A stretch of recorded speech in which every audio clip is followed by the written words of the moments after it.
Well, good evening. I just want to welcome everybody who is here tonight.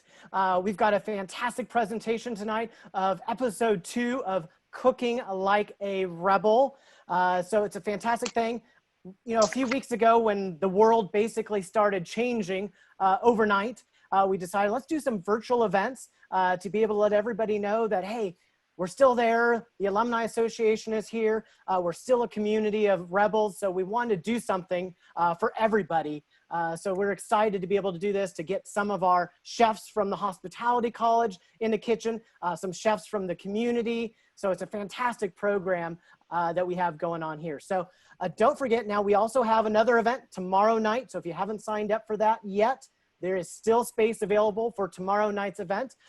Tomorrow night is going to be a wine tasting and wine education event. So make sure you do not miss out on that. We also have more events coming up next Friday and also next Saturday. So make sure that you stick with us through the entire session tonight because we will be letting you know what's going to be happening next week, next Friday and next Saturday. So also, I just want to thank a few people before we get started. I want to thank our staff, Maggie and Candace. They're the ones who are helping make all of this happen. I also want to thank our alumni chapter, the Hospitality Alumni Chapter.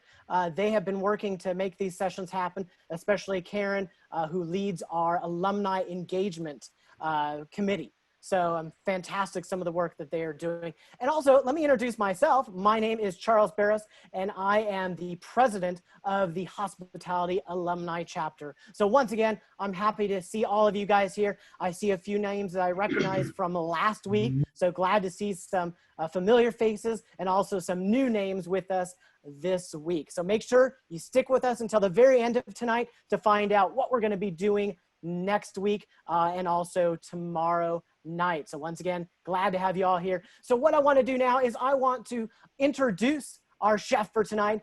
Chef Chris is with us tonight, and he is going to be making bulgogi shrimp tacos. But one moment before I send it over to him, make sure that you guys are taking pictures of what you're cooking tonight, or if you cook it sometime during the week, make sure take some pictures of that. Take some video of it and make sure you share it on social media. And we'll be sharing that in just a little bit, some of the social media platforms, because we want to be able to see what you guys are making in the kitchen tonight. So I want to send it over now to our kitchen in Hospitality Hall with Chef Chris. Hey, how you doing? So welcome to the Marriott kitchen here in Hospitality Hall. I'm Chef Chris. We're going to do some shrimp bulgogi tacos. So first of all, I want to make sure you wash your hands, get everything cleaned up. Let's go take a joint down this way. So bulgogi tacos. Bulgogi means fire meat, and it derives from Korea and the Northern Peninsula around 37 BC in the Guggenheim era. So I did want to, there's a couple of things. I know packets went out and there's some stuff that's been pre-prepared. So we'll get into that just a little bit. I did want to talk about a little bit more about the conceptualization of the dish just with COVID-19 going around. And I talked with some friends around the country, and they have freestanding restaurants. So they have their themes, and they've been incorporating other cuisines, cultures into their menus to try to keep, basically try to keep their revenue streams higher. So we used to have a term for that back in the 80s and 90s, and it was called fusion cooking. So that was kind of the inspiration behind this. So we're doing bulgogi. So the style bulgogi, basically we're skewering meat that is marinated over time. It was mostly for the noble and wealthy, and now it's kind of over the years trickled down to South Korea and then across the globe. So it can be found in fine dining restaurants as well as your like street fare, your food trucks. So I really wanted to focus on simplicity for things for the home cook, not having too many dishes, not too much prep, things that we can cross-utilize as far as ingredients. So to try to make it a little bit easier for you. Okay, I want to just real quick before I get going on things, I just wanted to give a shout out to the Lindsay family and the Cravioto family, and to my wife Mindy, and happy accelerated Mother's Day, and to my daughter McKenna. So, hi guys. Okay, I want to get started with, I want to look at the marinade recipe. So I know that in your packets, of course, some of you are following along with us and some of you are just watching, so you're cooking along. The actual marinade, I know you had did ahead of time, and you got the shrimp going because it's about 45 minutes to approximately an hour marinating time. And so I wanted to get a kind of jump start on that. A couple of things that are in the recipe packet itself. So when you're marinating your shrimp, you can always, instead of using a container, you can always use a 1 gallon Ziploc bag. I did have somebody comment before to me about ginger and how to peel ginger. So just a couple of things with the ginger peeling.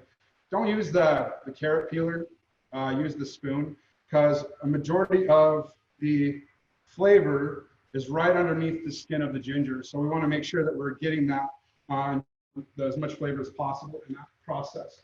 So the other ingredients we have in that, in the marinade itself, we have garlic, we have ginger, we have green onion, soy, some mirin, a little sesame oil, a little bit of water, and then a little bit of red chili flake in there to add to kind of help balance some of the sweetness out of everything. So we got that going. A couple of questions about pears. So I have, we use Asian pear in this recipe. It's a little more hearty of a pear, a little bit more earthen flavor, so to speak. I think it's not quite as sweet up front, even when it's ripe. So, and it's also easier to work with. Now, I'm sure we're gonna have questions about, can we use any pear? Yes, you can. I would just buy a young pear so that it's easier to work with.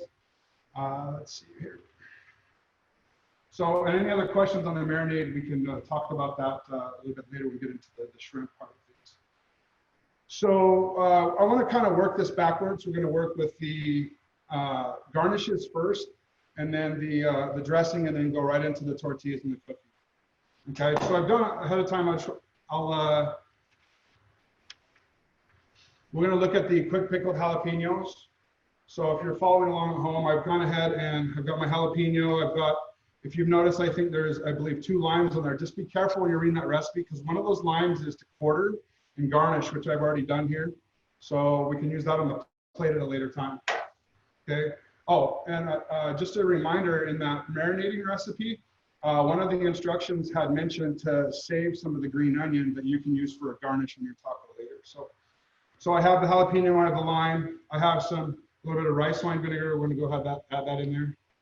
And all we're trying to do is, so this is a quick pickle method. We are not going to do like a traditional pickling where we're going to make a brine or a pickling solution and then introduce our vegetables and so forth and go that way. All we're going to do is try to balance out some of the heat in the jalapeno by introducing it to a little acid and then a little bit of sugar.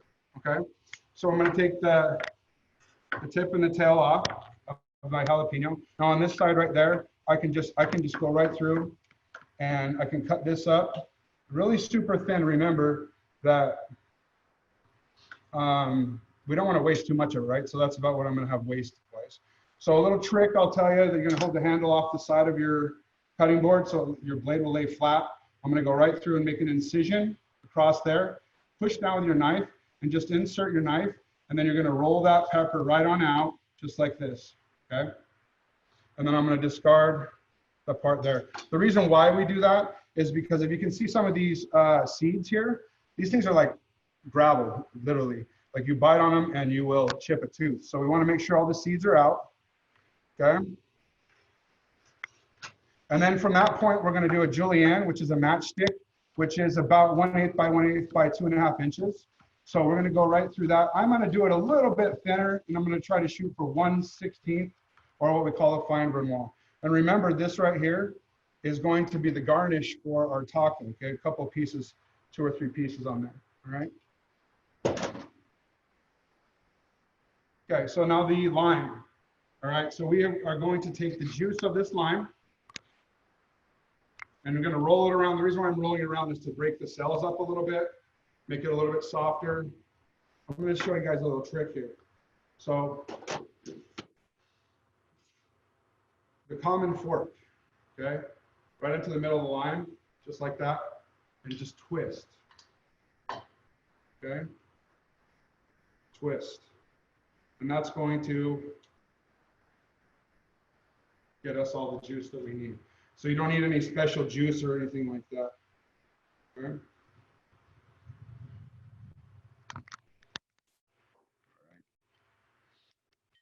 I'm just gonna put just a teeny bit of salt, just to help with a little bit of the softening process there with that.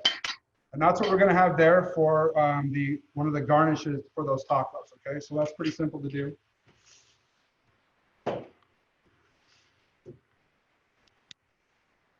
Now I wanna work into the avocado. So we have the avocado here, relatively ripe. So a couple things that we want to do going into this avocado. We want to put a towel in our hand, make sure that we don't penetrate into our skin and cut ourselves. So we're going to take that whole avocado, right in the hand there, and I'm just going to insert and walk that avocado down my blade until the ends meet, okay? And then just give it a little turn, and it comes right out just like that, okay? So now, to get the seed out, you're going to give it a pop with your knife, and then just give it a little twist, just like that. Just a little twist, the seed will come right out, okay? The reason why we're going to do the avocado, a lot of times the avocado, I want to make sure that we do that towards the end of our dishes, but when we go into the actual assembling of everything, we will be kind of in a time crunch because the shrimp are going to cool really fast. So we'll go ahead and get this prepared now. Avocado in hand. Now you can switch over to a paring knife if you feel a little more comfortable. And we're going to go through just like this. And we're going to make these basically, these really fine, about 1/4 inch thick pieces, okay? And I'm going to do the same. All right, and I think we have a pretty young avocado here. So it might come out nice and clean, it might not. So, but again, you can switch over to a paring knife if you don't feel comfortable with using a chef's knife to do this with, okay? So at this point, I'm just gonna check it real quick to see how loose we are. Okay, I think we're pretty good, okay? And I'm not going to take it out right now. I'm just gonna set it down, just like that. And we're gonna leave that skin on it to basically, so that helps with oxidation a little bit, okay? So again, here, avocado.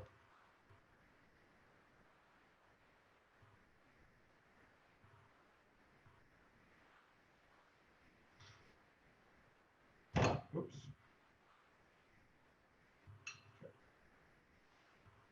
Alrighty. I'm gonna set that over to the side. So I've got my pickled jalapeno working. I got my lime wedges. I have a little bit of the green onion reserved from the marinade. My avocado here, and we'll move forward. So a really easy dressing that we have coming up. So a cilantro dressing. We're gonna need the zest, cumin. I have a little bit of sour cream in my bowl. Now, one thing I will tell you about this this dish is that you can substitute the sour cream for some Greek yogurt. You can also use creme fraiche, although you want to probably cut back a little bit on the juice from the lime in that process. Okay, so I'm going to move this out of the way here so we can see everything. Okay. So I have my cabbage here, my sour cream, my cilantro, my cumin, my lime. I have salt and pepper here, and then hot sauces. So let's talk about hot sauce real quick. So I think for me, the best thing for this recipe is Cholula lime. I really like that. Now you can use Tapatio, you can use Tabasco, you can use Sriracha, Sambal, whatever you like to use to help to kind of give it a little bit of a zing, okay? So I have cilantro here that I've already cut up. I'm also got some cilantro here left over that I will pick later on to use for garnish. I want to talk to you real quick about, before we get into cutting the cabbage, about zesting limes. So again, a couple things. If you don't have a lime zester, which is this tool, I don't know if you can see it, but Some of you probably have a little mini cheese grater at home. That'll work just fine. If you don't have any of those, your traditional peeler, like used for carrots and potatoes, work as well. So you can take that. What we're trying to do is we're going to try to remove the skin without the pith. We don't want the pith. The pith is the white part, and that's a lot of bitter tones to it. So we're gonna do that. I actually like right here to use what we call a microplane. I think they're about 12 or 15 bucks or so, but they're really nice because then you don't have to sit there and work your knife a lot across the zest of the lime. Okay, so we'll head off for just a second on that. But I want to do the cabbage first before we start that, okay? And I'll show you why in just a second. So I went ahead and cut this cabbage in half, and I reserved the half in my refrigerator for another dish at a later time. But I got this cabbage here. Now you notice right here, this is the core. We need to remove the core, okay? So I've got my core here. It's going to be out here. I'm going to take and I'm going to cut this right in half. Okay, so you can see that core. Okay, and I'm going to go right down on an angle right there, and I'm going to remove that core out. And then again, on this one right here, core out, okay? And so we want to get rid of that core because it's really fibrous and it's hard to break down in the mouth, but it's also hard to digest as well a little bit, so. Okay, so we have tip to tip. So if you see right here, tip to tip, we're gonna just go through and we're gonna go right through really super fine. If it's a little bit off, you can notice this cabbage here is a little bit unsecure. We can always just put it down on its flatter side and continue the process, okay? We're trying to do a really thin, like about 1/8 or 1/16 of an inch. You don't want these really huge pieces of cabbage going into your dish, because what has a tendency is it has a tendency to break the tortilla when you bite into it. So we want to just go through real nice and thin and go right through that. And I think we're going to make 3 tacos. So half a cabbage will make the tacos you need for about 4 to 6 people. If you want to do a whole cabbage, from that perspective, you know, you're probably looking at more like 8 or 10 people. So okay, we'll reserve that. So again, we've removed the core, okay? And we've shredded the lettuce here, the cabbage, I'm sorry. So that brings me to another point. So for those of you that don't want to do any knife work at home in regards to lettuce, cabbage, whatever it may be, you can buy the little packets in the grocery store, the pre-cut cabbages or lettuce that is shaved with like little carrots and stuff in it. You're more than welcome to try that out and go that direction with it. So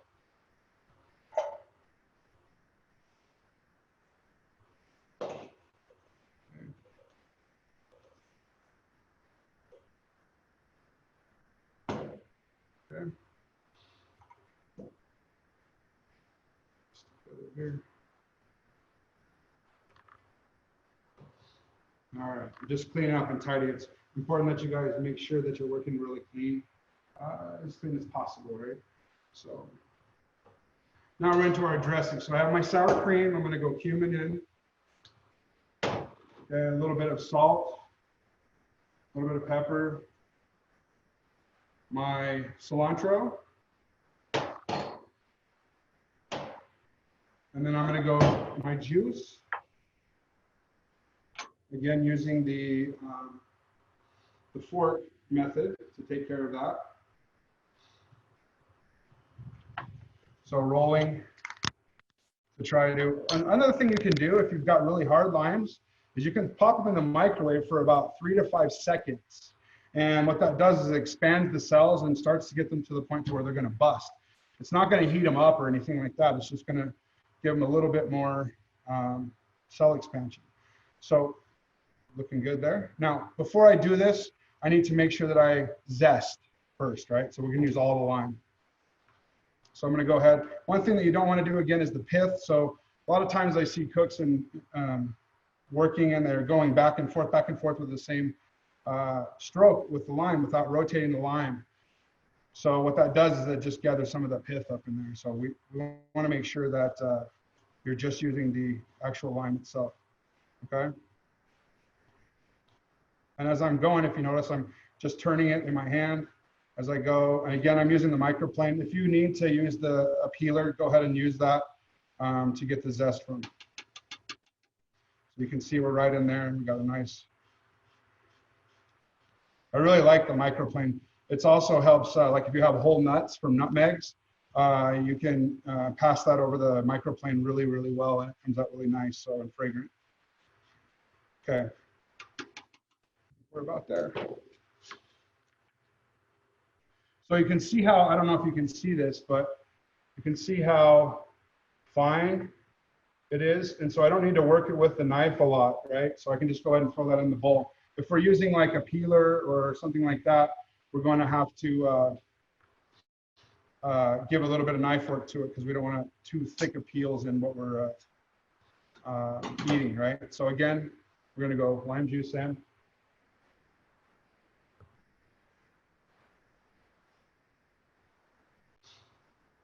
Okay. So a couple of things on the health side, you know, using yogurt as a substitute, like I said.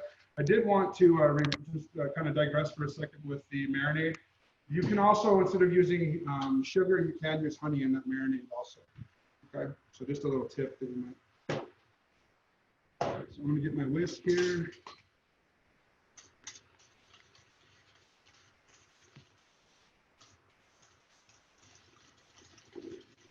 Okay, try not to make too much of a mess.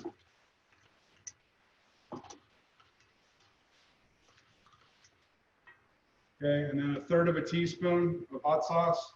It's about 3 dashes or so. I'm going to go ahead and give it a taste.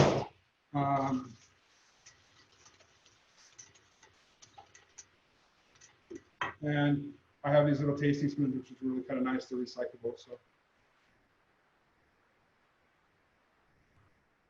I think it needs a little bit more hot sauce.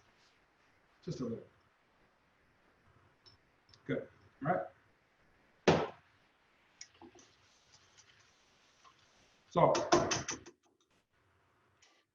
before we forget, I should say, take a little bit of the dressing, okay, and just go ahead and drop it right on the cabbage. Don't mix it or anything. Just put it right in there. Just a little bit. Maybe, I would say probably close to 1/3 of the recipe for the dressing. And just leave it just like that, leaving it sit like that. Now, when we get a little bit closer to the plate up, I'll show you what's going to happen with that, okay? I got my dressing here. I'm going to go ahead and just downsize a little bit.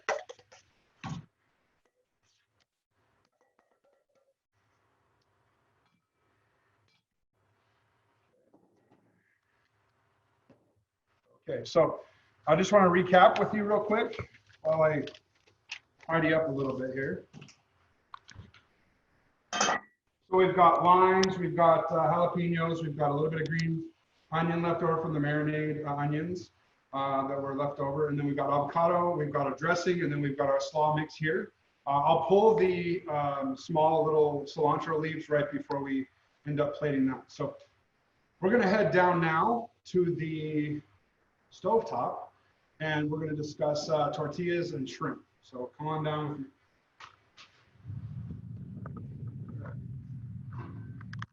So let me get my shrimp out real quick.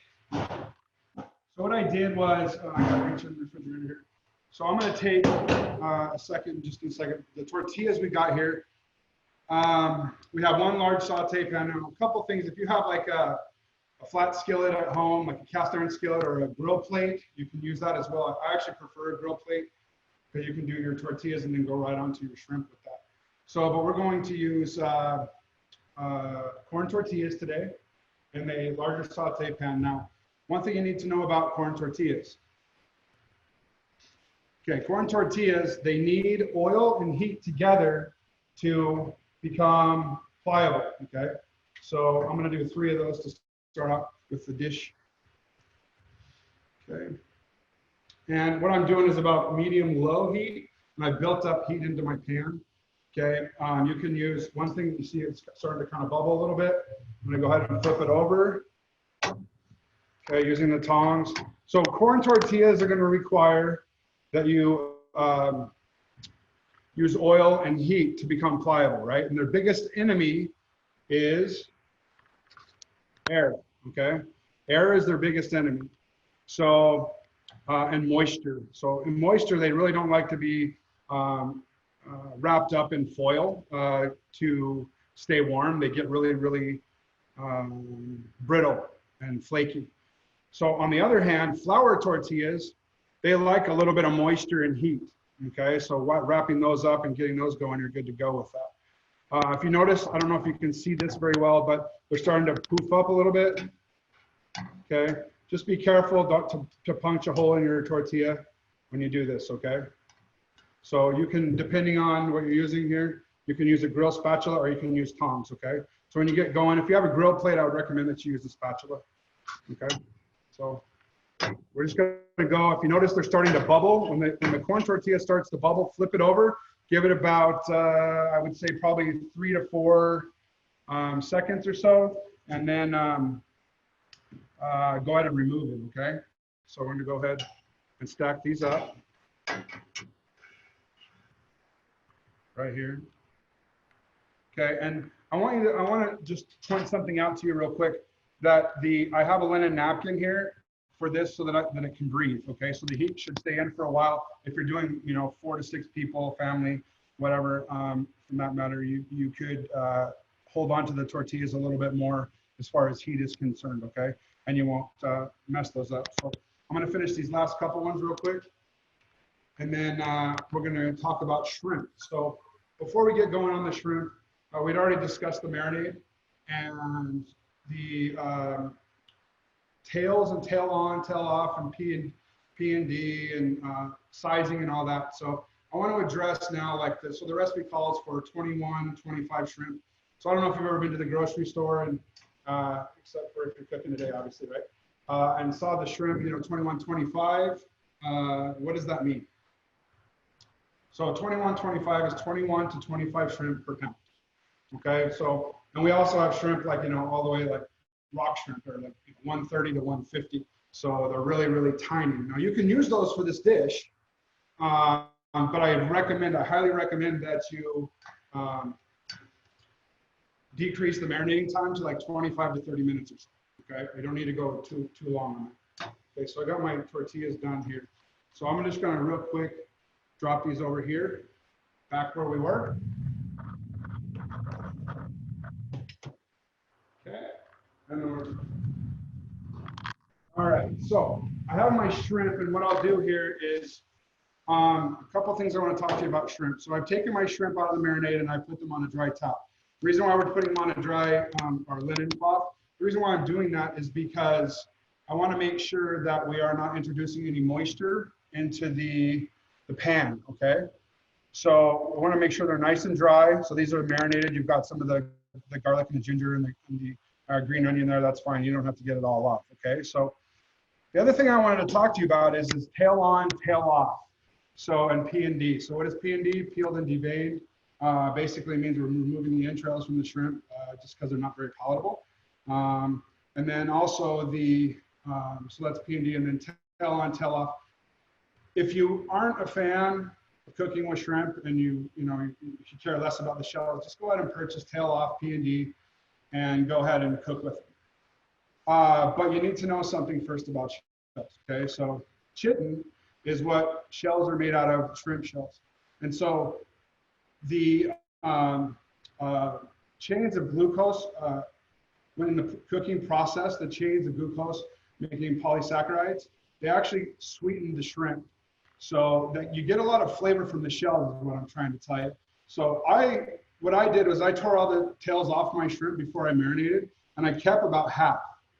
Okay, and half of those I'm going to introduce with the sauteing of my shrimp with tails off. So that's the problem we're having, is that we're doing a taco and we can't have tails on. So, because we don't want people eating the tail. So we need to make sure that we do that, okay? So I want to keep the tails just to add a little bit of flavor to that. So before we get into this, I know some of you probably have not removed your tails from your shrimp. And I want to give you guys just a little bit of time to do that, maybe a minute or two. And I'm going to head back down over to the prep where I was prepping, and I'll take some questions, Candace, if we have any. No questions just yet, Chris, but I'll definitely let you know if any pop up. Sure, thank you. Okay, so with my cabbage here, I'm just going to finish this up real quick. Go ahead, a little salt and pepper into the dressing. Right there, I've got my Toms. And we're going to lightly dress this, right? So we don't want it to be so covered that it's not going to so that it's going to take away the color of the purple. We don't want that to happen. So we've got a little bit of the dressing there. I'm going to go ahead. So it's been about 5-6 minutes. I think we'll give it a little bit more time on the pickling part. So I've got my warm tortillas. Oh, they're still nice and warm. I'm going to go ahead and just clean up real quick. So kind of because we're going to go into the plating part of all this right now. So I just want to go ahead and get this out of here, and we'll wipe down the table.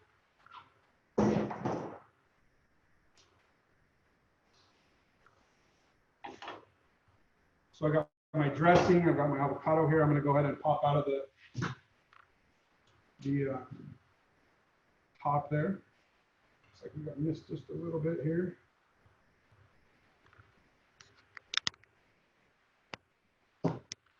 Okay. No questions, Candace? No questions just yet, Chris, but everybody thinks you're doing a great job and they're loving all of your tips and tricks. Oh, very good. We're not quite done yet, so I'm going to go ahead and just get this out of the way. So, and just so you know, that I do have a magic cameraman here that's been helping me. And that cameraman is under mask, and we are practicing social distancing of at least 6 feet. So I just thought I would bring that up in the given situation. Dr. McKenzie will be with you tomorrow, so hopefully you'll come and check that out. So let's go back over to the shrimp. So I have a question for you. So why do all the tortillas in a pan and then wash it and then use another pan to do the shrimp? When you can just take, all we had was just some oil in here. And the other thing I'll tell you about the oil is that we can use avocado oil, we can use coconut oil, any of those oils that have higher smoke points, okay? One thing that when you're grilling, if you're gonna grill your shrimp, I wouldn't recommend that you use like an olive oil or a blended oil because the smoke point is very low on olive oils. So that's why I'd recommend using avocado oil to that point, or coconut oil. Okay? So what I've got here is my shrimp. This is going to go pretty quick. I like the idea of wiping out my pan because it's got a lot of heat built in it, right? Why just not continue the cooking process? Now, if you've noticed going back and forth between the prep area and the cook area, we have a grill, we have a flat top, and like I said before, you know, traditionally this was done on open flame. It was skewered. But as it's evolved over time, people have wanted to cook it more often in their kitchen. So how do we do that? Well, most people have a saute pan.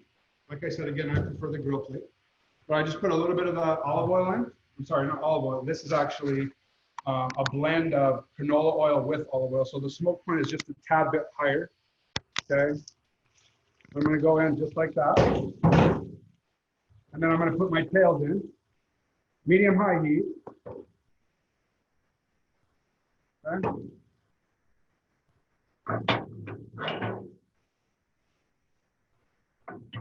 Okay.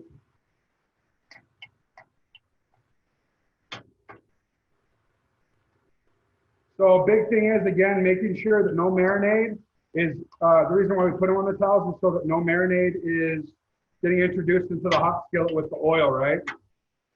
So, and if you've noticed, I haven't crowded the pan, right? So it's got plenty of room for it to work. A lot of people, when they get to saute in high temperature, they throw a bunch of shrimp in there and then we get the steaming effect happening. So we don't want to over crowd our pan, right? Okay.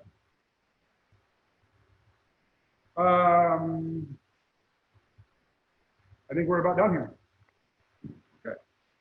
So real quick, got one more, and I am using tiger shrimp just because it was available. So Okay, I think we're pretty good there. So you can see how that when I go to plate, I can work around the tails, right? So I think we're about good there. So again, making sure they are opaque and firm to the touch. I think we got one there that's just a little bit under, so we'll go just a second more. So I am excited about tomorrow to see the wine extravaganza that Marie's got planned. It looks really good. I hope that those of you that are watching will definitely log on to that. Okay. All right. I think we can move on down. All right. Let's kick it.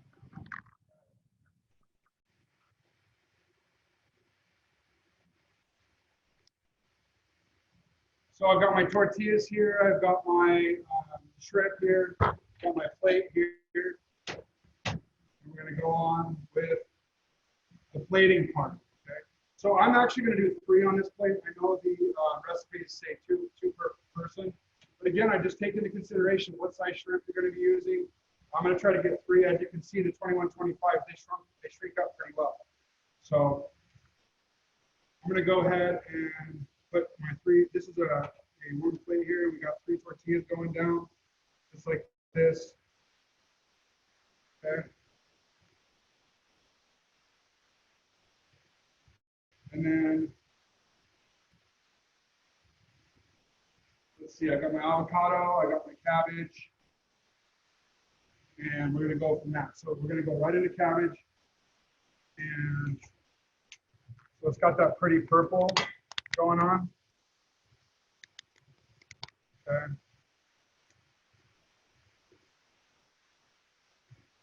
So again, these are really small, not too big, but you'll be full, trust me. Okay. All righty.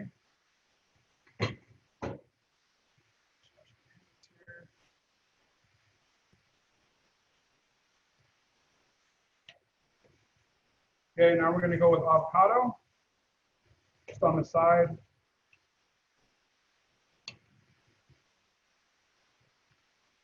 Just a little slice here, a little thin slice.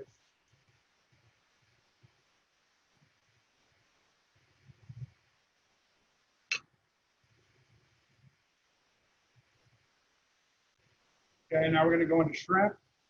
Again, just working our way around.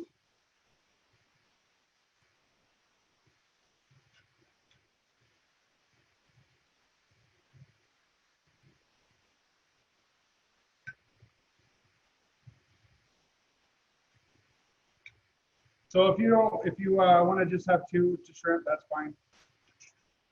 Go that way with it. A little bit of the dressing on top. Again, we're cross-utilizing this, right? So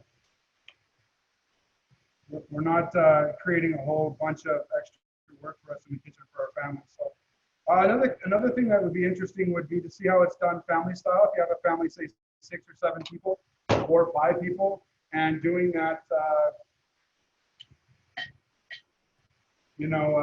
doing it family style, where you have all the cabbage set in a bowl, and your ingredients, all your things pulled out like you were going to plate them, but yet you have serving utensils for them, and going through that aspect. So, lime wedge, and up to the side there.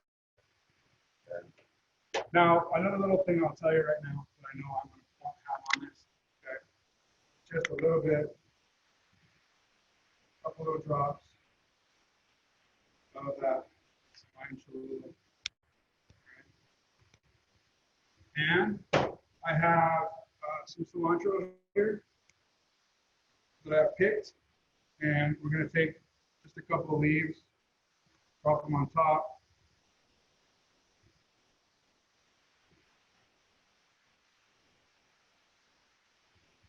And here. Okay, and then we've got our green onion.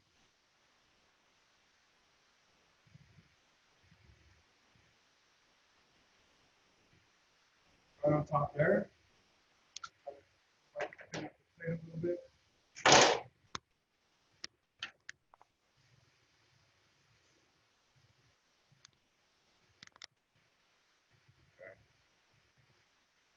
we have shrimp tacos, bulgogi-style.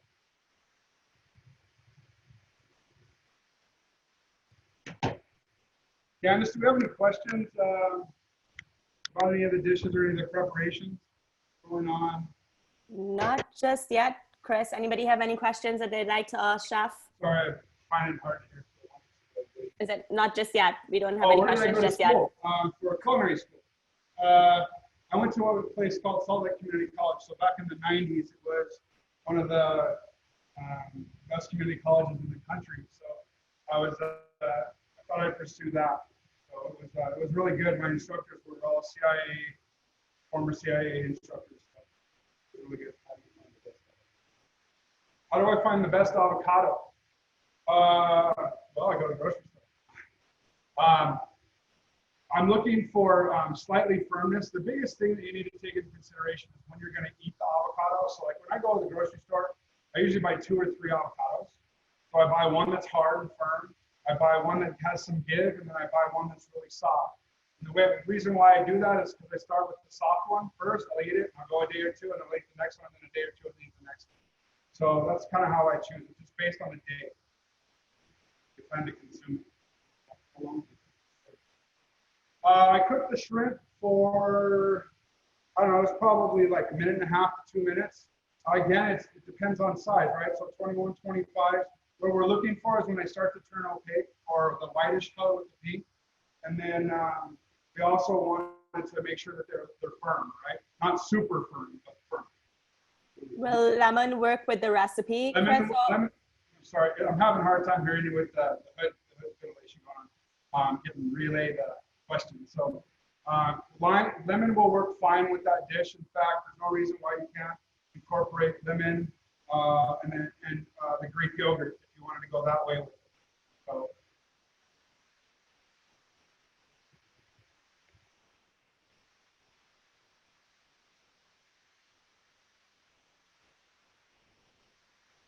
are we good? I think Any so. more questions out I don't see any other questions, Chris. there? Okay. I Well, think hopefully you guys got some really good tips through this process. I know I can't wait to eat these tacos right now. So I appreciate your time. And again, I want you to make sure that you check out Dr. McKenzie. And I think they're going to do a little announcement about that in just a few minutes. So thank you very much. Thank you, Chris. We're getting a lot of great comments coming in. So I hope Marie is reading them all to you. Thank you. And Charles, if you'd like to pop back in to wrap up. Hello there. Hopefully you guys can hear me. Once again, I'm the president of the alumni chapter, and I just want to let you guys know of some of the events that are coming up right now. We have an event tomorrow, which is Saturday, our first event, Salut, Prost, and Cheers, Becoming a Wine Expert with Dr. Murray McKenzie. And we saw Dr. Murray here behind the camera tonight. So he's going to be with us tomorrow night. So if you haven't signed up for that yet, make sure you do that so you can get the wine list and drink along with the education tomorrow night. Then we also have next Friday, May 15th, another episode of Cook Like a Rebel. We are doing crab cakes with Chef Scott Pajak. And then on May 16th, we have our second Salud, Prost, Cheers. We're going to do a cocktail hour with Mark Steele and Amanda Kohler. So make sure you register for those events that they're coming up. We only have 100 spots for each of these events. So make sure you sign up early to make sure that you know what is coming up with those events, that you get all the information. Because once you sign up for these events, we'll be sending you the link to get onto the Zoom, and we'll be sending you the recipes for those items that you're gonna need. So make sure you join us tomorrow and next week. Also, make sure that if you are cooking with us tonight or cooking with us during the week, that you take pictures and video of what you're doing, and then you can go on to social media at UNLV Hospitality and UNLV Hospitality Alumni, and make sure that you post those pictures because we wanna see what you've been cooking in the kitchen. So once again, I want to thank Chef Chris Lindsay for what you did tonight. Awesome dish. And we will see you guys tomorrow. And if not tomorrow, we'll see you next Friday in the kitchen again. So see you guys later. Thank you.